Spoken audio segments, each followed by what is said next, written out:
This is News Always On.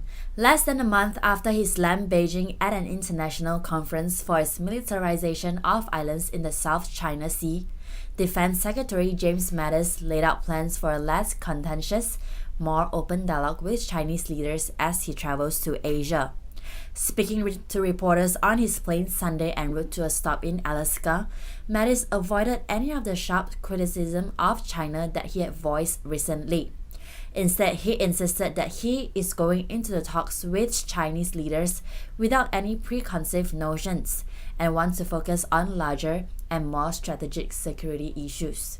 According to officials, a key topic of the discussions later this week will be the denuclearization of the Korean Peninsula and the role China can play, considering its long-standing friendship with North Korea. Mattis said he wants to go in without basically poisoning the well at this point. He said, quote, "I'm going there to have a conversation. I do not want to immediately go in with a certain preset expectation of what they are going to say. I want to go in and do a lot of listening."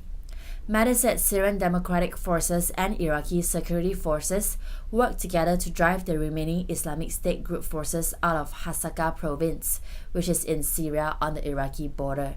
He said United Nations diplomats in South Korea are prepared to receive the remains of American soldiers killed during the Korean War. And he said there were recent signs of hope in Afghanistan as Taliban and Afghan peoples broke a fast together.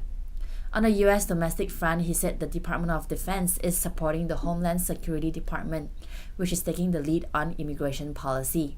He said the military is establishing 2 facilities for migrants on military bases, and this has been done for refugees and displaced people many other times.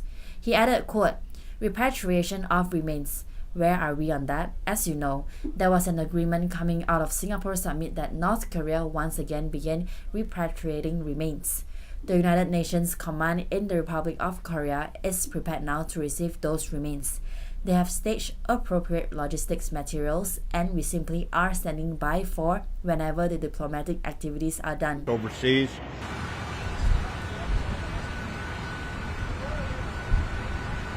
There had been a promise in 2015 by the President Xi in the Rose Garden, the White House meeting, where he stated they would not be militarizing the Spratly Islands.